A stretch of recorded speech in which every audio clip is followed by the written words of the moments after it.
Iran's leaders were confronted by unauthorized protests in major cities for the third straight day on Saturday, with crowds aiming their anger at the supreme leader, Ayatollah Ali Khamenei, and some demanding that he step down. The demonstrators first took to the streets of Mashhad, one of the holiest places in Shiite Islam, on Thursday. By Saturday, dozens of people had been arrested and the police had fired tear gas to disperse crowds. On Saturday night, the protests turned violent, with at least 2 demonstrators shot in the western town of Darud, according to a series of videos posted on social media. At least one of the videos was verified by BBC Persian. It could not be determined who was responsible for the gunfire. The protests, which erupted over declining economic conditions, corruption, and a lack of personal freedoms, presented a serious challenge to the government of President Hassan Rouhani, who won re-election on promises to revitalize the economy. On Saturday, the angry crowds turned out on the same day that an annual pro-government rally took place in Tehran to commemorate counter-demonstrations against those who had challenged the re-election of Mahmoud Ahmadinejad as president in 2009. But the pro-government rallies, planned for 1,200 cities and towns, according to the state media, were overshadowed in intensity by Iranians in Tehran shouting, "Death to the dictator" and "Clerics should get lost," witnesses said. Others chanted, "Shame on you," sighed Ali Khamenei, using an honorific for the supreme leader. "Let the country go." Some protesters burned a banner with an image of his face. Video shared on social media on Saturday showed Iranians directly calling for Mr. Khamenei to step down, and also chanting, "Referendum, referendum, this is the slogan of the people." After the 1979 revolution, the Islamic Republic was established with a referendum. Overtly political demonstrations are rare in Iran, where security services are omnipresent, and officials called on the crowds to halt them. The Interior Ministry urged Iranians on Saturday not to participate in these illegal gatherings as they will create problems for themselves and other citizens, according to the BBC. The Revolutionary Guards, which along with its Basij militia spearheaded a crackdown against protesters in 2009, said in a statement carried by state news media on Saturday that efforts were underway to replicate that unrest, and that Iran will not allow the country to be hurt. Later in the evening, the police fired tear gas to disperse crowds protesting at Tehran's central Valiasr Square, a witness said. About 4,000 people, meanwhile, turned out for the annual pro-government rally in the capital, state media reported.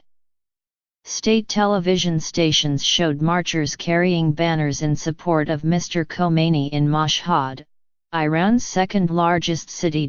Typically, pro-government demonstrations are orchestrated by the state, and many of those attending are bussed in.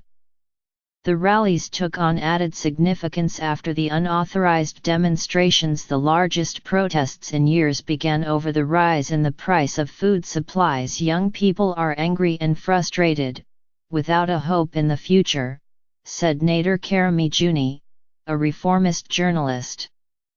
If they join these small groups of determined students, there could be a real problem. President Trump tweeted support for the protesters, saying the government should respect the people's right to express themselves.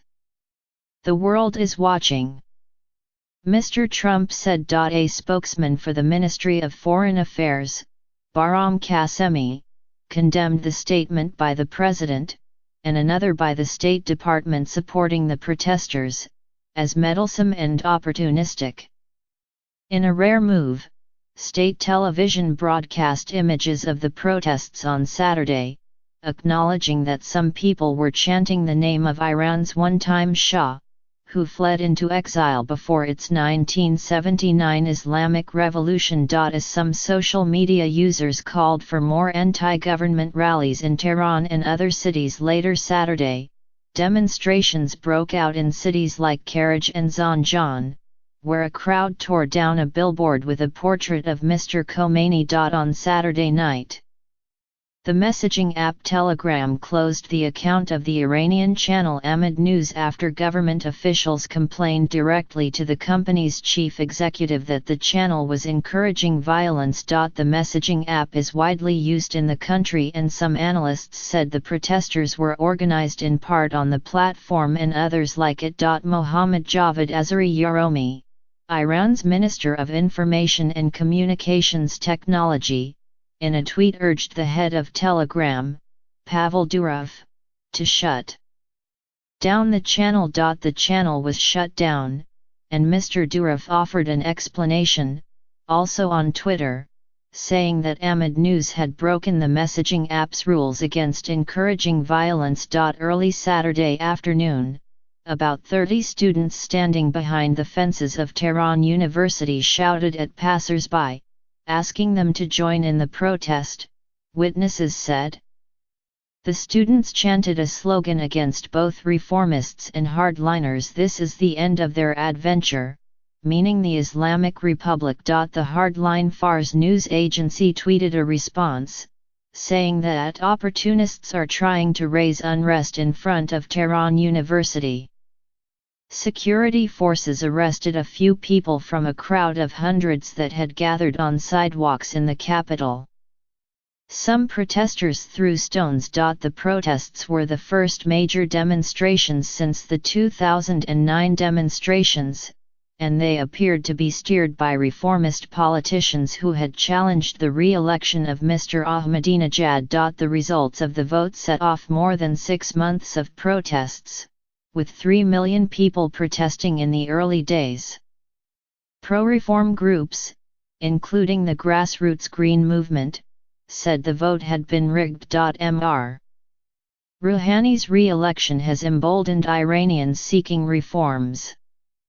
But his pledges to improve the economy have been hampered by the cumulative effect of sanctions and decades of government mismanagement. At the pro-government rally on Saturday, one demonstrator, Ali Ahmadi, 27, blamed the United States for Iran's economic problems.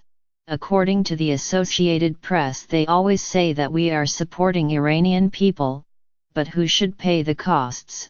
He said. When the unauthorized protests began on Thursday in Mashhad, a city of 2 million in the northeast, some protesters shouted, "Death to Rouhani!" Vice President Ishaq Jahangiri, a reformist ally of the president, said that hardline conservative opponents of Mr. Rouhani might have galvanized the first protests but lost control of them. Those who are behind such events will burn their own fingers, the state media quoted him as saying. Tehran's Deputy Governor General for Security and Law Enforcement, Mohsen Hamdani, dismissed reports that officials plan to impose a curfew in Tehran.